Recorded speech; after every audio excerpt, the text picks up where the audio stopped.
सदन, विशेषतः विपक्ष मेरे वक्तव्य को सुनने का धैर्य रखे तो बहुत सारी चीजें उजागर हो सकती हैं। You are not India, for India is not corrupt. India believes in merit and not dynasty.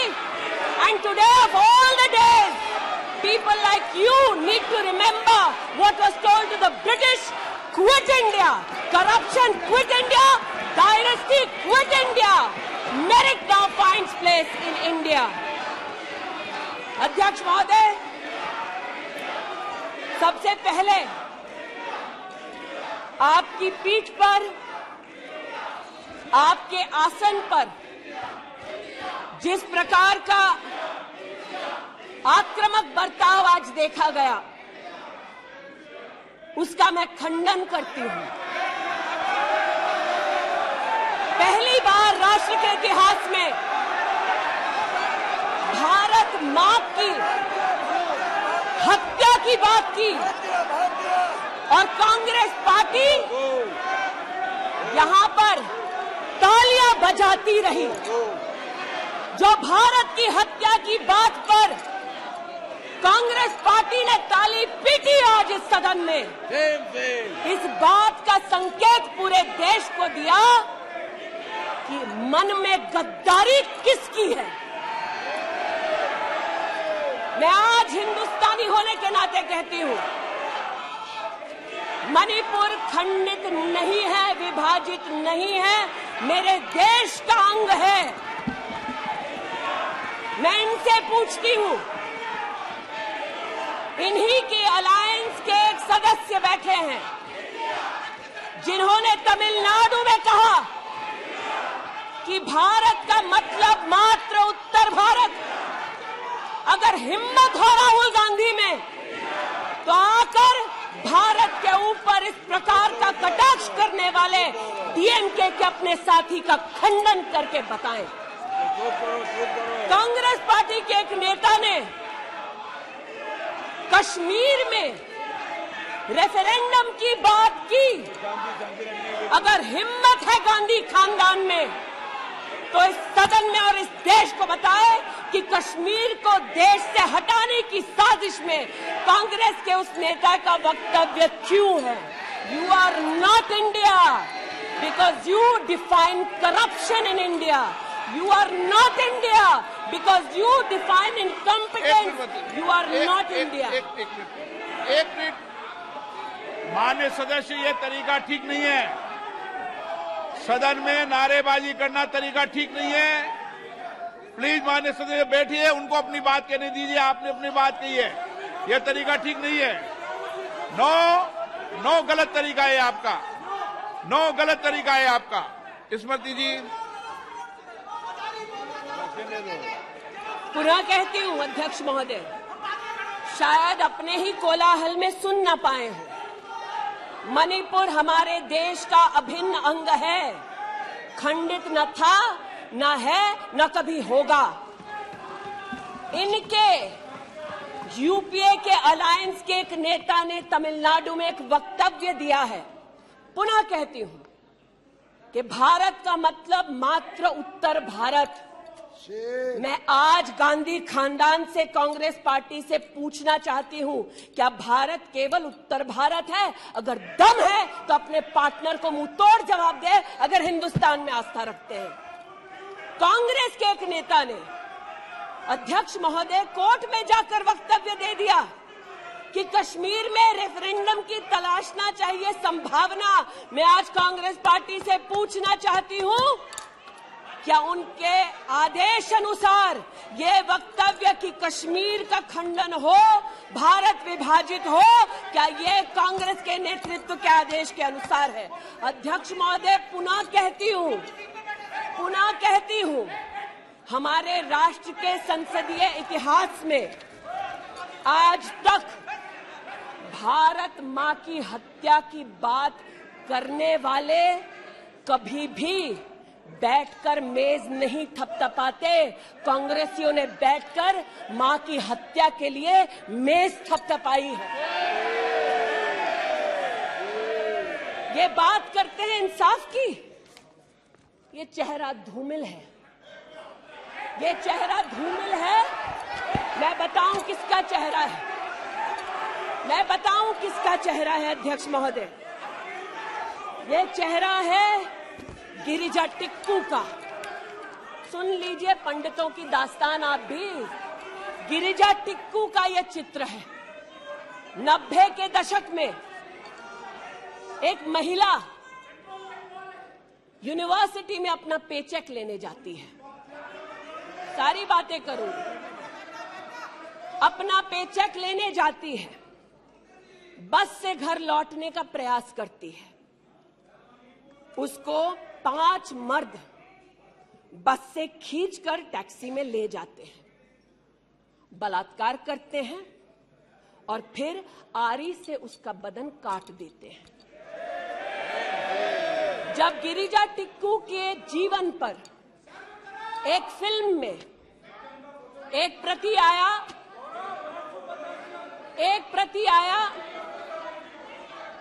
मैं आज कहना चाहती हूं कि कांग्रेस के कुछ प्रवक्ताओं ने उसको प्रोपेगेंडा कहा। सरला भट्ट, आप नहीं चाहते कश्मीरी पंडितों की दास्तान कहीं सुनाई जाए, आप नहीं चाहते वो आइडेंटिफाई हो एज विक्टिम्स। सरला भट्ट मेडिकल स्टाफ थी।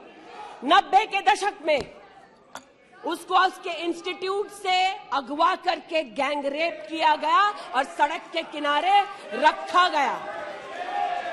आज मैं पूछना चाहती हूं कि एक तरफ इनकी अलायंस के लोग हिंदुस्तान को विभाजित करने की बात करते हैं, ये आज अपने आप को इंसाफ के पुजारी बताते हैं, लेकिन मुझे बताइए गिरिजा टिक्कू, सरला भट्ट को कब इंसाफ मिलेगा?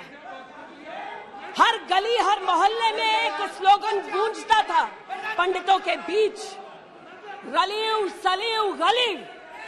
पुनः कहती हूं, रलियू सलियू गलियू। आप चिल्लाना बंद करें, समझे पहले। रलियू सलियू गलियू। या तो अपना धर्म बदलो, या कश्मीर छोड़ो, या यहीं मरो। उनकी आवाज भारत की आवाज नहीं है। उनकी आवाज को आपने कभी नहीं सुना। मैं आज कहती हूं, इन्होंने कहा अश्रु बहाए, भ्रमण किया 84 के दौरान में। मुझ जैसे कई लोग देश की राजधानी में थे और किसी का वक्तव्य ना सुने अध्यक्ष जी। एक पत्रकार है प्रणय गुप्ता, उन्होंने लिखा कि सिख बच्चों को कैस्ट्रेट करके उनके अंगों को उनकी मां के मुंह में ठूसा गया। आज बोलती हूं, त्रिलोकपुरी में 30 औरतों को इकट्ठा करके चीला गांव में ले जाकर उनका बलात्कार किया। सुल्तानपुरी में एक महिला ने एफिडेविट दी है, मेरे हस्बैंड को मार दिया, बेटी को शादी से एक रात पहले उठाकर ले गए और उसका बलात्कार किया। एक 45 साल की मां ने कहा सिख दंगों के दौरान कि ना सिर्फ मेरे पति को मारा, ना सिर्फ मुझे गैंगरेप किया, बल्कि मेरे सामने मेरे बेटे पर केरोसिन छिड़ककर उसको आग लगा दी गई। और आज भारत की बात करते हैं, कहते हैं कि कश्मीर से कन्याकुमारी तक 130 दिन चल रहे थे। मैं जोड़ों के दर्द पर भाषण नहीं दूंगी अध्यक्ष महोदय, लेकिन इतना जरूर कहूंगी कि जिन वादियों को हिंदुस्तान ने खून से सना देखा है, जिन वादियों में गोलियों की आवाजें हर दिन सुनाई देती थी, जब ये उन वादियों में गए तो जैसे कश्मीरी कहते हैं शीन जंग कर रहे थे, बर्फ के गोलों के साथ अपने के किसी परिजन के साथ खेल रहे थे। अध्यक्ष महोदय, ये तब संभव हुआ जब प्रधानमंत्री मोदी ने धारा 370 हटाई। आज इस सदन में उल्लेख हुआ है कि ये गए हैं, I have been to Manipur, you might have not been. आज इस सदन में उल्लेख हुआ है कि ये यात्रा में गए और यात्रा में क्या आश्वासन दिया कि अगर इनका बस चले तो धारा 370 ये पुनः स्थापित कर दे। धारा 370 की वजह से कश्मीर की बेटियों को दहेज के लिए अगर प्रताड़ित किया जाता था तो वहां की बेटियों के पास कानून का सहारा नहीं था, क्योंकि इन्होंने धारा 370 लगाई। कश्मीर में अगर बेटियां प्रदेश के बाहर ब्याही जाती थी तो उनके पैतृक संपत्ति पर उनका अधिकार समाप्त हो जाता था, क्योंकि इन्होंने धारा 370 लगाई। कश्मीर में अगर 14 साल से कम उम्र की बच्ची का 18 साल से कम उम्र की बच्ची का ब्याह रचा दिया जाता था तो उसे कानून का संरक्षण नहीं मिलता था, क्योंकि इन्होंने धारा 370 लगाई। आज जो भग गए हैं सदन से उनसे कहना चाहती हूं कि इस देश में न धारा 370 लौटेगी। इस देश में कभी भी पंडितों को रलिव सलिव गलिव का धमकी कोई देने वाले बचेगा नहीं। आज कई यहां पर बहनें उपस्थित हैं जो वहां से अपनी आक्रोश को और राहुल जी के प्रति समर्थन को व्यक्त कर रही हैं। 84 के दंगों का विवरण सुनकर, गिरिजा टिक्कू का विवरण सुनकर, और मैंने स्वयं अध्यक्ष जी मणिपुर के मुख्यमंत्री से बात कर त्वरित रूप से वहां पर लोग पकड़े जाएं, न सिर्फ इसका वहां पर निवेदन किया बल्कि वो लोग पकड़े गए। सीबीआई की इंक्वायरी जारी है। लेकिन जो आज यहां बैठे हैं, मैंने उनसे पूछना चाहती हूं, जो चले गए, उन्होंने कहा वो राजस्थान गए हैं। और राजस्थान में क्या हुआ महोदय? गिरिजा टिक्कू को तो 90 के दशक में आरी से काट दिया गया था। भीलवाड़ा में 14 साल की लड़की के साथ सामूहिक बलात्कार होता है। इस सदन से 2 महिला एमपीज उस परिवार से मिलती हैं। बच्ची जब जिंदा थी गैंगरेप के बाद महोदय, उसे काटा जाता है, फिर उसे भट्टी में डाल दिया जाता है। ये इन महिला सांसदों का वक्तव्य है कि जिस बच्ची को 14 साल की उम्र में जब जीवित थी गैंगरेप के बाद भीलवाड़ा राजस्थान में काटा गया, जलाने के लिए फेंका गया, उसका मात्र एक हाथ भट्टी के बाहर छूट गया था। मैं आज पूछना चाहती हूं अध्यक्ष महोदय, ये आज जो जोर जोर से चिल्ला रहे हैं, न्याय की गुहार इन्होंने तब नहीं लगाई जब 60 साल की एक महिला का पश्चिम बंगाल में उसकी नाती के सामने गैंगरेप हुआ। कोर्ट में केस लंबित है। इनका दिल नहीं दहला और पूछ रहे थे कि मणिपुर के बारे में आप नॉर्थ ईस्ट के बारे में नहीं जानते। जिन्होंने प्रस्तावना की उनसे कहती हूँ, नल्ली का मैसेकर हुआ, 5 मिनट के लिए कांग्रेस की एक नेत्री गई, लेकिन इनका क्या रुख था तब। 2012 में तरुण गोगोई जी ने स्वयं वक्तव्य दिया है कि दंगे हो रहे हैं, लेकिन कांग्रेस की केंद्र की सरकार ना ट्रूप्स दे रही है, ना इंटेलिजेंस दे रही है। कोकराझार की बात करते हैं, ये मेरा वक्तव्य नहीं है, तब के कांग्रेस के मुख्यमंत्री तरुण गोगोई का वक्तव्य है।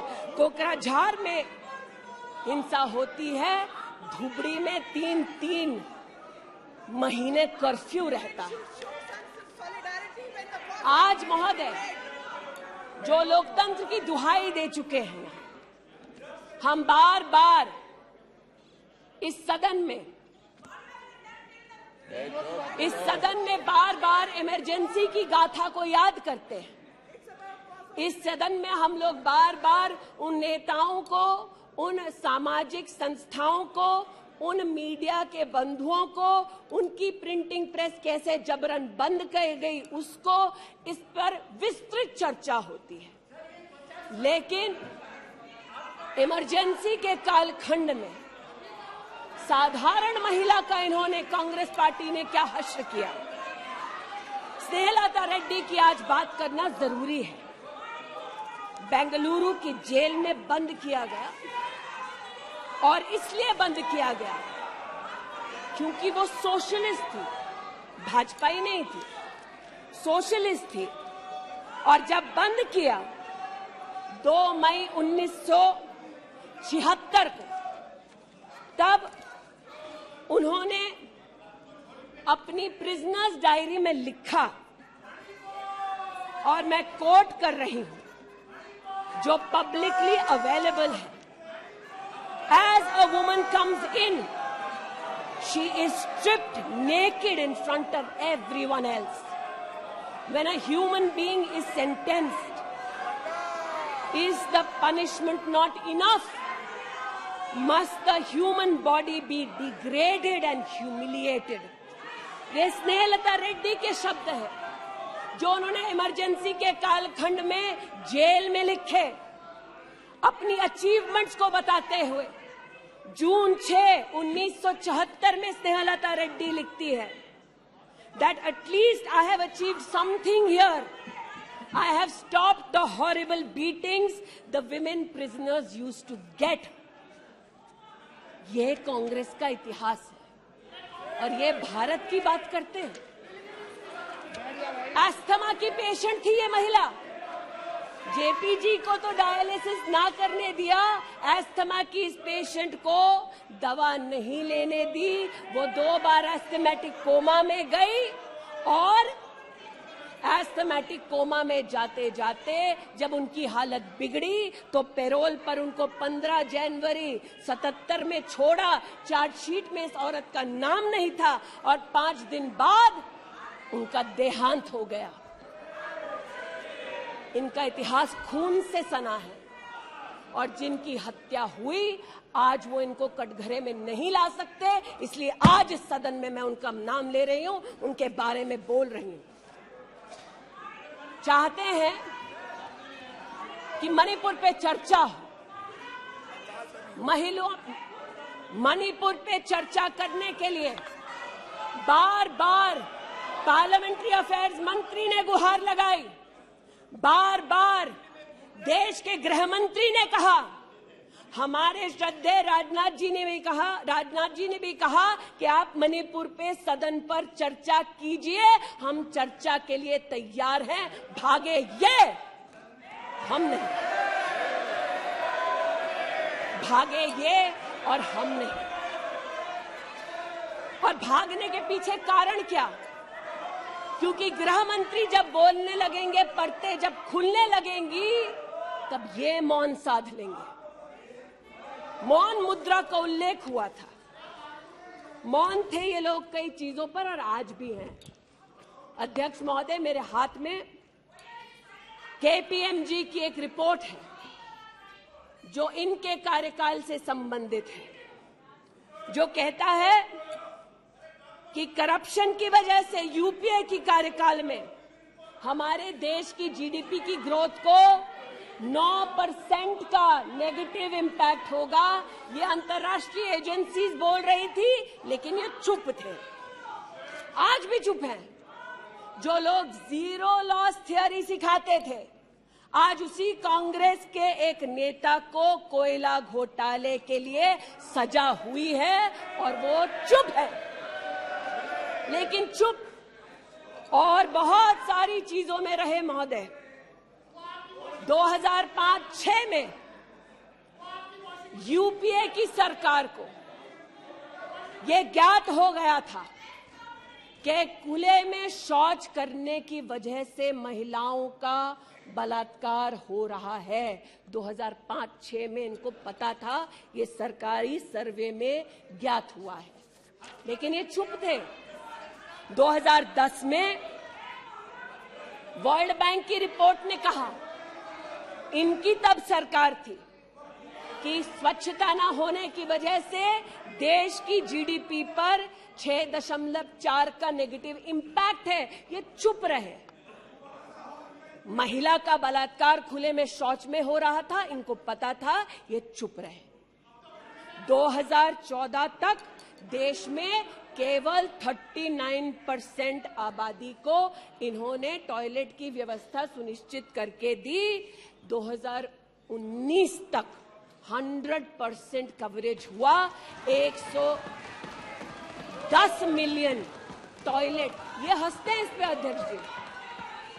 शायद इनको पता नहीं है कि एक महिला के लिए दिन की शुरुआत में शौच के लिए बाहर जाना या सूर्यास्त का इंतजार करना, शौच के लिए बाहर जाना और वहां उसका शारीरिक शोषण होना, बलात्कार होना, ये कितनी बड़ी सामाजिक और क्रिमिनल चुनौती है, इस बात से इनको कोई सरोकार नहीं, इसलिए उपहास का विषय बनाते हैं।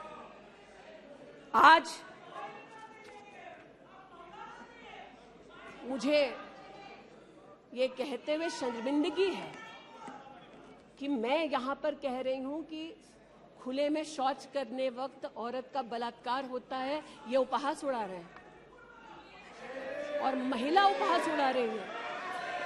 शायद यही लक्षण है कांग्रेस मिथ अलायंस के कि औरत का बलात्कार हो तो ये हंसे, भारत मां की हत्या की बात हो तो ये यहां पर तालियां पीटे, ये कांग्रेस का लक्षण है। इनकी प्रस्तावना के वक्त ये कहा गया कि हम बात करेंगे मात्र एक व्यक्ति से, हम किसी मंत्री से बात नहीं करेंगे, क्योंकि मंत्रियों की कार्यशैली पर इनको चर्चा नहीं करनी। और शायद सच भी है, इनका अपना अनुभव है कि इनके यहां पावर का केंद्र बिंदु एक था। यहां पर फर्क यह है कि हम सब कलेक्टिव रिस्पॉन्सिबिलिटी के भागीदार हैं। इसलिए आज जब गजेंद्र शेखावत जी के मंत्रालय की ओर से टॉयलेट की व्यवस्था होती है तो मैं एक महिला सांसद और नागरिक के नाते इनका भी उतना ही अभिनंदन करती हूं जितना कि प्रधानमंत्री जी का। जल जीवन मिशन महोदय, हमारे देश में जब इनकी सरकार थी तो मात्र 3 करोड़ परिवारों तक नलके से पानी पहुंचता था। अब 2019 का आंकड़ा कहता है कि आपने तब तक 9.5 करोड़ तक पानी पहुंचाया और अब लगभग 19 करोड़ 40 लाख और 12 करोड़ 40 लाख तक आपका पानी नलके से पहुंच चुका है। लेकिन इनको इससे भी सरोकार नहीं कि अगर टॉयलेट बना, महिलाओं का शोषण कम हुआ, देश की साधारण महिला का सम्मान बढ़ा, तो इनसे इनका कोई सरोकार नहीं। स्पष्ट है, गरीब के घर में नल से जल पहुंचा तो कांग्रेस का उसका कोई सरोकार नहीं, ये स्पष्ट है और सही है। हमारा सरोकार है, देश हमारा है, सेवा हमारी है। आज ये उत्तेजित है कि मैं इस सदन में मंत्रिमंडल के अपने कई सहयोगी साथियों का वर्णन करती हूं। एक ऐसी महिला मंत्री का वर्णन कर रही हूं जो वर्तमान में नहीं है। जनधन के माध्यम से 23 करोड़ महिलाओं का बैंक का खाता खुला। ये इनके लिए कोई मान्यता नहीं रखता, ये मुझे स्वीकार है, ये हमारे लिए अहम है। मुद्रा के माध्यम से 40 करोड़ लोगों को जो जीवन में कभी व्यवसाय नहीं कर पाते थे, जिनके पास कांग्रेस की पर्सनल डायलिंग मशीन नहीं थी, उनको मुद्रा का लोन मिला। 27 करोड़ लोन महिलाओं को दिए गए।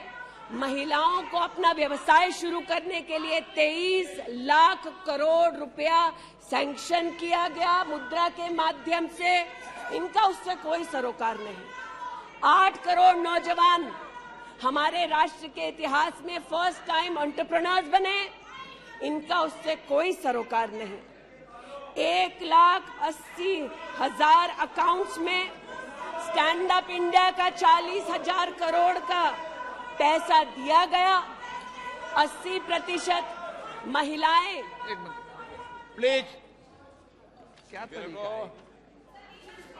वह अपनी बात कह रही है, तथ्यों के आधार पर कह रही है। आपको खंडन करना है तो आप बोलना, जब तथ्यों के आधार पर करना गलत बात है। नो गलत। माननीय मंत्री जी,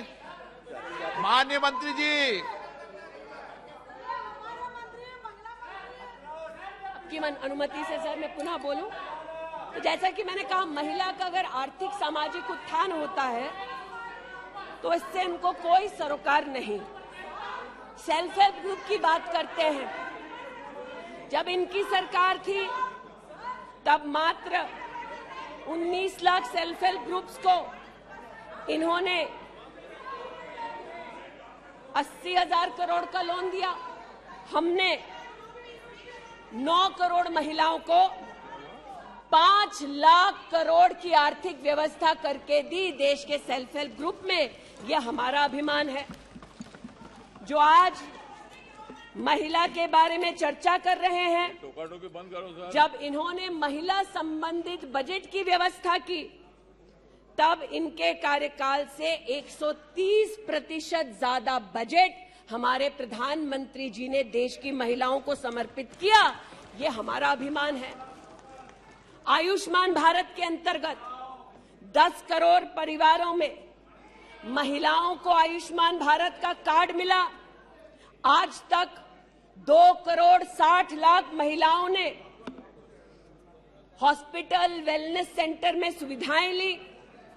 ब्रेस्ट कैंसर में 12 करोड़, सर्विकल कैंसर में 8 करोड़ महिलाओं ने स्क्रीनिंग कराई। इनका उससे कोई सरोकार नहीं, बल्कि इनका उनसे सरोकार है दिल्ली में, जिन्होंने आयुष्मान भारत योजना दिल्ली में लागू ही नहीं की। इनका उनसे सरोकार है।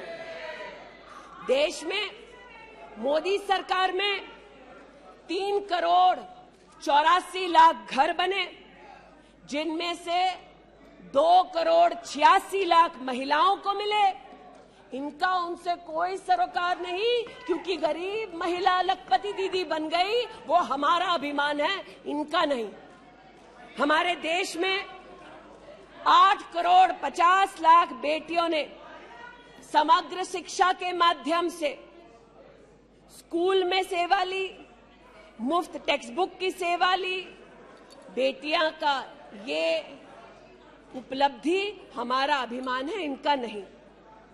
5 लाख से ज्यादा बेटियों के लिए स्कूलों में अलग से टॉयलेट की व्यवस्था हुई। ये इनका अभिमान नहीं, हमारा अभिमान है। हमें अपनी बेटियों पे गर्व है। 5 लाख दिव्यांग बेटियों को मंथली स्टाइपेंड मिलता है।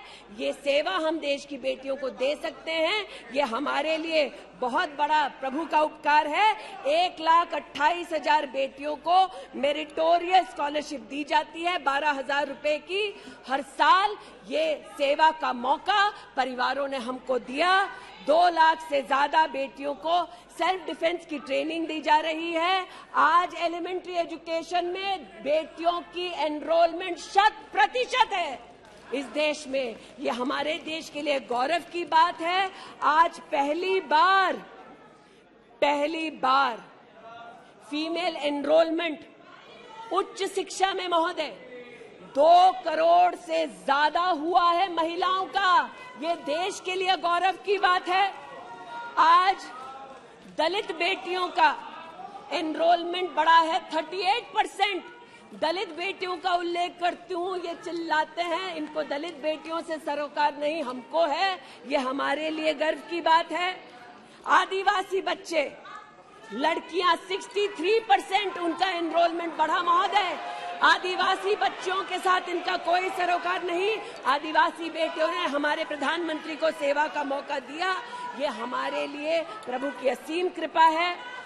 नॉर्थ ईस्ट की बात करते हैं तो महिला ने नॉर्थ ईस्ट में 34% की इंक्रीज हुई है एनरोलमेंट में। नॉर्थ ईस्ट के मेरे सभी साथियों को, चाहे वो सदन में कहीं भी बैठे हों, महिलाओं की दृष्टि से मैं अभिनंदन देती हूं।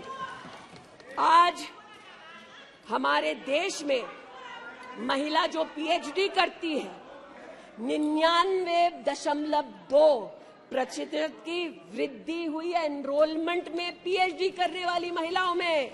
ये हमारे लिए हिंदुस्तानी होने के नाते गौरव की बात है। आज जो महिला शैक्षिक संस्थानों में सेवा दे रही, यूनिवर्सिटीज में, इंस्टीट्यूशंस में, कॉलेजेस में 66%, 66% उनकी वृद्धि हुई है। आप हो करते जाएं, हम तो उनके लिए बल्ले बल्ले ही करेंगे। आज मुझे ये कहते हुए खुशी है कि हमारे लेबर मिनिस्ट्री ने कहा है कि ईपीएफ में 28,70,000 महिलाओं ने अब अपने आप को सब्सक्राइबर बनाया है। आज 2017 से लेकर 22 तक लगभग 1400 महिला साइंटिस्ट को भारत सरकार की विविध स्कीम्स के अंतर्गत सहयोग मिला है।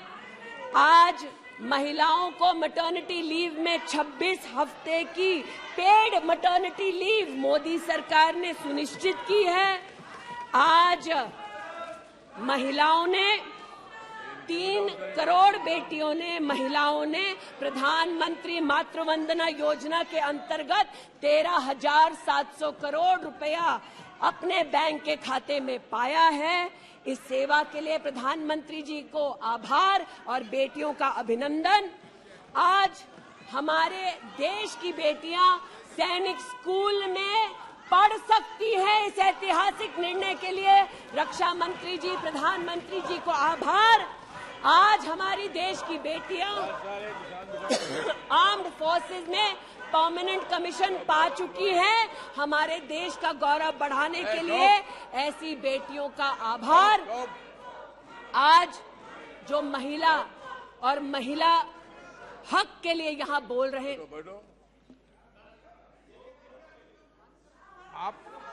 आप विषय पे बोल रही हैं और अविश्वास प्रस्ताव पे सब विषय पर बोल सकते हैं। ये तरीका अच्छा है क्या? बोलिए माननीय। वो भी शायद मजबूर हैं, उनको भी रिमोट से डायरेक्शन आया है। इतना ही कहना चाहती हूँ कि आज एक तरफ हमारी बेटियों ने सैनिक स्कूल में, आर्म्ड फोर्सेस में अपने प्रतिभा के आधार पर देश का गौरव बढ़ाया है। दूसरी ओर बिना किसी पुरुष सहयोगी के हिंदुस्तान के इतिहास में पहली बार 4,313 मुस्लिम बहनें अकेली हज के लिए गईं और सुरक्षित हिंदुस्तान लौटी।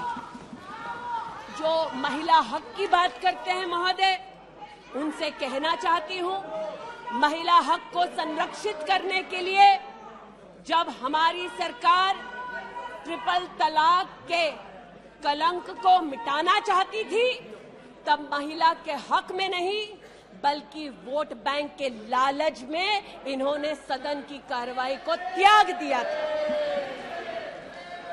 आज जब ये महिला सुरक्षा की बात करते हैं महोदय, तो ये कहना उचित होगा कि एक तरफ निर्भया फंड की रचना की घोषणा करते हैं 13 में, एक काम निर्भया फंड में नहीं करते, लेकिन जो निर्भया के बलात्कारी हैं उनको कांग्रेस नित अलायंस के लोग बलात्कारी के हाथ में 10,000 रुपए और एक सिलाई की मशीन देते हैं। आज हमें इस बात का गौरव है कि देश में 42 प्रोजेक्ट्स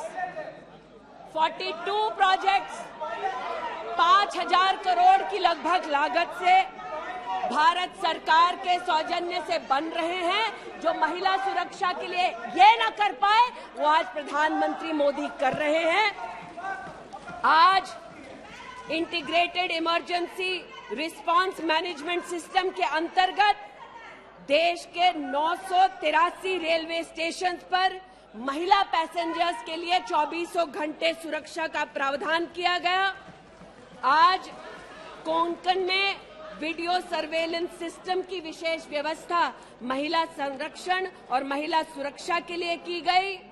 आज चूंकि रेल मंत्री बैठे हैं, आर्टिफिशियल इंटेलिजेंस के आधार पर facial recognition system, integrated surveillance system, ये सब भारत सरकार के सौजन्य से महिला सुरक्षा के लिए प्रधानमंत्री मोदी ने सुनिश्चित की।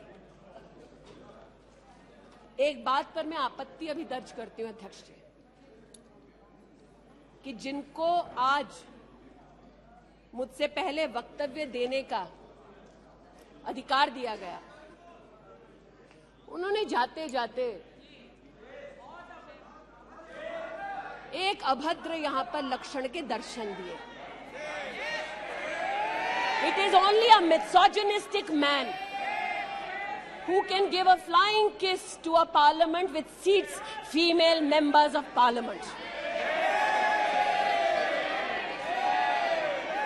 ऐसी गरिमा विहीन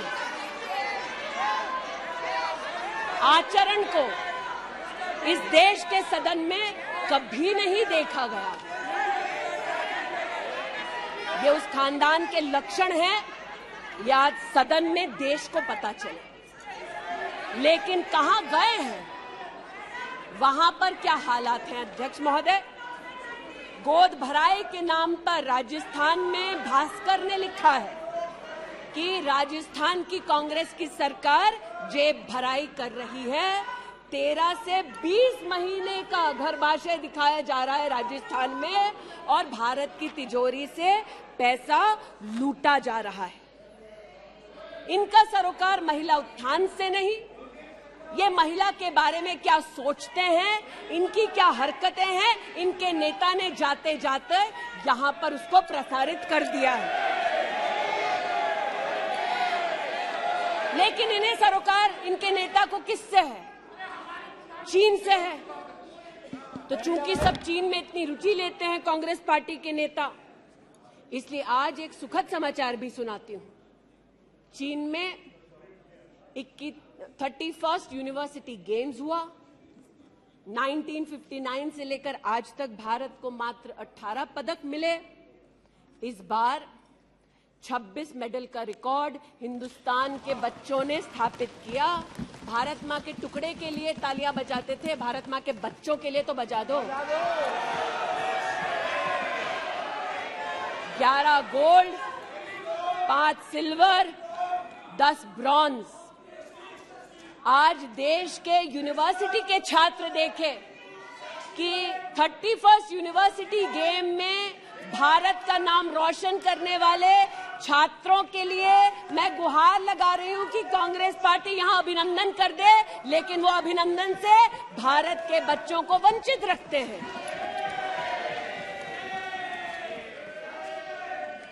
बात अभिनंदन की निकली तो एक वो भी थे जिन्होंने आसमान चीरा और दुश्मन को मुंहतोड़ जवाब दिया। आज जो व्यक्ति यहां पर भारत की आवाज का उल्लेख कर रहे थे, उन्होंने भारत की आवाज में आवाज मिलाकर तब नहीं बोला जब आतंकी हमला करते हैं। उन्होंने भारत की आवाज से अपनी आवाज को भिन्न करते हुए इस सदन में भारत के रक्षा बलों से प्रमाण मांगा इस सदन में। लेकिन प्रमाण क्यों मांगा? क्योंकि कुछ लोगों ने कहा होगा। और प्रमाण मांगने का क्या सलीका है, ये मीडिया के मित्रों के माध्यम से आया है ध्यान में देश के। न्यूज क्लिक की आज बात करना थोड़ा मैं जरूरी समझती हूं। न्यूज क्लिक, नेवल सिंघम कुछ पत्रकारों को हिंदुस्तान में लिखते हैं कि किस प्रकार से हिंदुस्तान के खिलाफ न्यूज सर्कुलेट होनी चाहिए, कैसे चाइना के समर्थन में अलग अलग आर्टिकल लिखने चाहिए। और इसे एक बार छपवा दो तो ट्राई कॉन्टिनेंटल पब्लिकेशन इसको इकट्ठा करके फिर काम आगे बढ़ाएगा। मेरे एक पार्लियामेंट्री सहयोगी निशिकांत जी ने इस पर जब विषय उठाया तो मैं स्तब्ध हूं कि कांग्रेस पार्टी ने डिमांड नहीं की कि अगर कोई बाहरी ताकत का पैसा लेकर हिंदुस्तान में व्यवस्थाओं को भंग करना चाहता है, हिंदुस्तान को कलंकित करना चाहता है तो उस पर कार्रवाई करो। ऐसा कांग्रेस का पक्ष नहीं था। कांग्रेस ने पक्ष ये लिया कि जो निशिकांत दुबे के मुंह से शब्द निकले हैं उनको एक्सपंज कर दीजिए। लेकिन ये जो ट्राई कॉन्टिनेंटल पब्लिकेशन है महोदय, जिसके बारे में ना आप ईडी को माने, न्यूयॉर्क टाइम्स को माने, वो ट्राई कॉन्टिनेंटल पब्लिकेशन के जो मुख्य रिसर्चर हैं उनके वक्तव्य को कांग्रेस पार्टी अपने ऑफिशियल फेसबुक पर क्यों डालती है, ये मैं पूछना चाहती हूं। जो जानबूझकर भारत के किसानों के हितों के खिलाफ बोलते हैं, उनका वक्तव्य ट्राई कॉन्टिनेंटल पब्लिकेशन वालों का जो सीनियर फेलो या रिसर्चर है उसका वक्तव्य कांग्रेस, नेशनल कांग्रेस के फेसबुक पर 19 अप्रैल 2019 को क्यों पब्लिश होता है, ये थोड़ा बहुत शोध का विषय है, ये थोड़ा बहुत चर्चा का विषय है। आज मैं ये कहना चाहती हूं कि जब प्रस्तावना हुई, मैं तो प्रस्तावना के विरुद्ध खड़ी हूं। मैं नरेंद्र मोदी जी के नेतृत्व पर राष्ट्र के सभी नागरिकों के साथ पुनः विश्वास दर्शाते हुए अपना वक्तव्य देती हूं। लेकिन राहुल जी ने किस पर विश्वास जताया? राहुल जी ने विश्वास जताया मुस्लिम लीग पर। कहा सेक्युलर पार्टी है।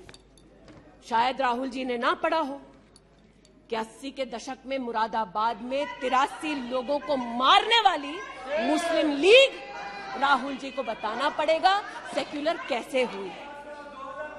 राहुल जी को आज जवाब देना होगा कि वो राष्ट्रभक्ति की बात करते हैं तो क्या जेएनयू में जाकर जब भारत तेरे टुकड़े होंगे का नारा दे रहे थे वो राहुल गांधी की देशभक्ति थी? राहुल गांधी को आज जवाब देना होगा, है तो नहीं, उनको आज जवाब देना होगा। जिस अफजल गुरु ने इस संसद पर हमला किया, उस अफजल गुरु के संरक्षक समर्थक को कांग्रेस पार्टी ने अपने पार्टी का नेता बना दिया, जिसने कहा यह राहुल गांधी की देशभक्ति है। राहुल गांधी की देशभक्ति आज बताती हूं। इन्होंने, घबराइए मत, आप ही के नेता बोलकर गए हैं, घबरा क्यों रहे हैं? बैठिए, आराम से बोल रही हूँ। जरा संक्षेप कीजिए। मैं पुनः बोलना चाहती हूँ अध्यक्ष महोदय, बहुत सारे व्यवधान आए, अब राहुल जी की बात चली है तो कृपा थोड़ी सी कर दीजिए। दोबारा कहती हूँ, क्या बोले हैं और क्या बाहर बोले हैं। देश के बाहर गए तो कहा आइडियाज ऑफ इंडिया कॉन्क्लेव में that there is going to be a Mars upsurge. India has massive amount of polarization. ये राहुल गांधी के शब्द हैं। इसका मतलब राहुल गांधी ने विदेश में जाकर कहा हिंदुस्तानी सौहार्द की भूमिका में नहीं रहते। राहुल गांधी ने कहा कि हिंदुस्तानी भाईचारे में इतना विश्वास नहीं करते because there is a massive amount of polarization. और राहुल गांधी ने कहा there is going to be a mass upsurge. Now the question is, how can the opposition effectively use the upsurge to change politics? मतलब उन्होंने कहा कि देश में उथल-पुथल होगी। मैं स्पष्ट करना चाहता हूं, विपक्ष इस उथल-पुथल को कैसे इस्तेमाल कर सकता है, ये मैं सोच रहा हूं। फिर उनका शब्द है, देश में केरोसिन फैला है, हमें एक चिंगारी की जरूरत है। आज पूछना चाहती हूं, माचिस ढूंढते ढूंढते राहुल गांधी कहां गए? अमेरिका गए? तंजीम अंसारी के साथ जो पाकिस्तानी इमाम जावेद अहमद के साथ ताल्लुक रखते हैं, अमेरिका में अपने कार्यक्रमों को उनके साथ करवाया। राहुल गांधी, मिन्हाज खान, जो हिंदुस्तान के खिलाफ आवाज बुलंद करते हैं, उनके साथ उन्होंने मीटिंग की। आज जो लोग इस देश में एस्पियोनाज के लिए पकड़े जाते हैं, उनका राहुल गांधी ने जाकर विदेश में समर्थन किया। वे तब से अडानी अडानी कर रहे हैं, तो अब थोड़ा मैं भी बोल दूं। फोटो मेरे पास भी है।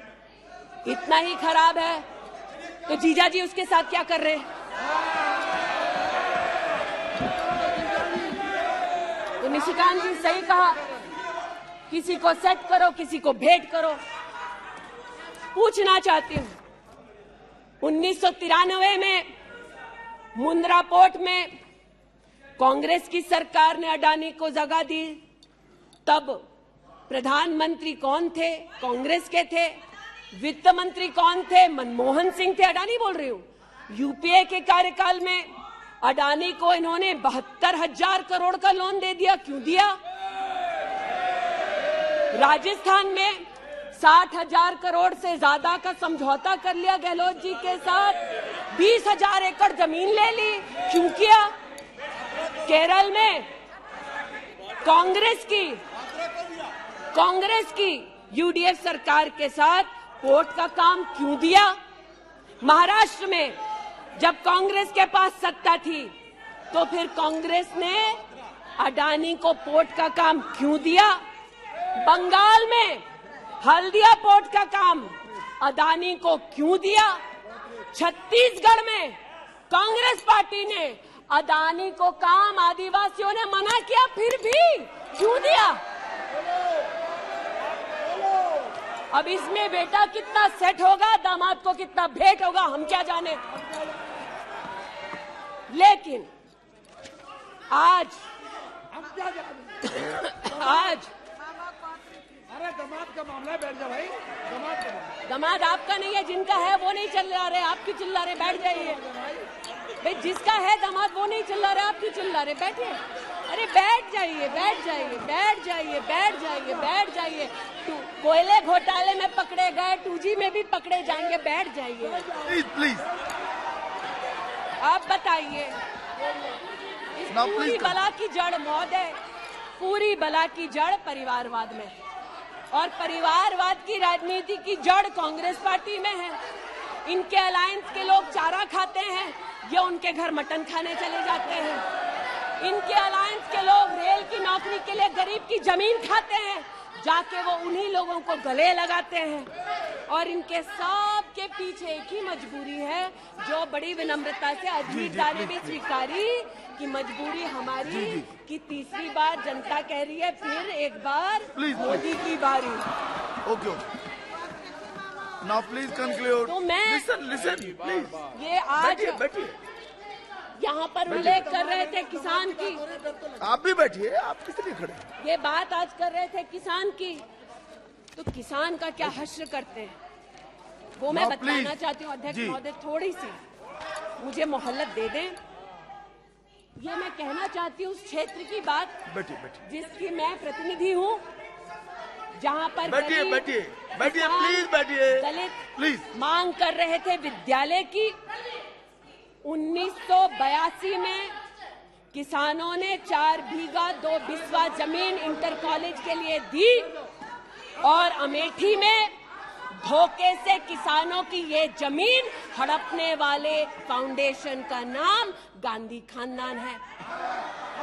2016 में राहुल जी दौरे में गए तिलोई, वहाँ पर लोगों ने कहा, 200 छात्रों ने सुनिए कि जमीन वापस कर दो, हमारे लिए कॉलेज की व्यवस्था करो। इन्होंने अपने अलायंस पार्टनर के साथ उन छात्रों को जेल भगा दिया। 17 में जेल भगाया। सेठा गौरीगंज में प्रमाण है, आ जाओ गौरीगंज, दूध का दूध, पानी का पानी, यही कर दूंगी।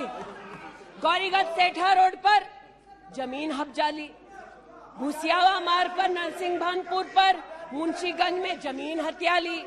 ये उनका संस्कार है। जमीन कौन कौन हड़पता है, ये कांग्रेस की गाथा स्पष्ट है। जहां ये हैं वहां पर आज मैं अभिनंदन देती हूं रेल मंत्री का कि रेल कोच फैक्ट्री रायबरेली में भी 10,000 कोचेस तब बनी जब नरेंद्र मोदी देश के प्रधानमंत्री बने। पीड़ा हो रही है जी। मैं बस इतना बताना चाहती हूँ कि आज जो किसानों का दम भरते हैं, बालियान साहब शायद यहाँ नहीं है, मैं अमेठी के किसानों की ओर से विशेष बालियान साहब आपको नतमस्तक होकर आभार व्यक्त करती हूँ। राष्ट्र के इतिहास में पहली बार अमेठी में खाद की रैक उतरी जब मोदी आए। इन्होंने न खाद दी, गौरीगंज में किसानों पर लाठीचार्ज करते थे, राजनाथ जी इसके साक्षी हैं। इन्होंने 80% लोगों के पास अमेठी में, जहां 5 दशक इन्होंने राज किया, 80% लोगों को शौचालय नहीं दिया, 60% लोगों के घर में बिजली नहीं दी। और ये आज लोकतंत्र की बात करते हैं, अपनी प्रतिभा की बात करते हैं। आज मैं आभार व्यक्त करती हूँ, अमेठी का पहला सैनिक स्कूल मोदी जी ने दिया, 7.5 लाख लोगों को मुफ्त अनाज मोदी जी दे रहे हैं। अमेठी का आज पहला मेडिकल कॉलेज, जिसके नाम से इस खानदान ने जमीन हड़प ली थी, वो नरेंद्र मोदी ने दिलवाई। आज मैं इतना कहना चाहती हूँ अध्यक्ष महोदय, जो अभी है नहीं, जो 50 साल की उम्र के बाद देश देखने निकले थे, वो देश के किस कोने में वर्तमान में है मैं नहीं जानती, लेकिन इतना एक मिनट। और देखिए, रोम आपने एक फिलोसोफर का ये मंत्रिमंडल में अविश्वास प्रस्ताव लाया है, मंत्रिमंडल उस संबंध में बोलेगा, उनको बोलने का अधिकार है।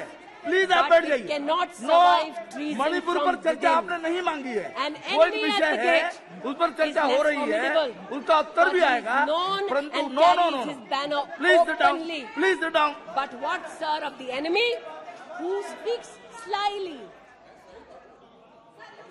What of that enemy?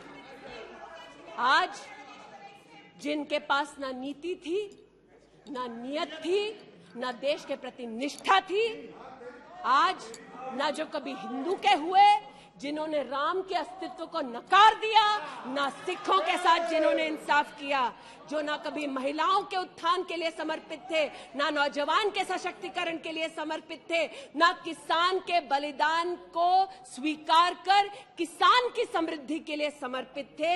आज उनसे कहना चाहती हूं कि जो समर्पित है, जो सबके विश्वास के साथ सबका विकास कर रहा है, उस पर देश को पुनः विश्वास दिखाएंगे। 24 में पुनः मोदी सरकार बनाएंगे।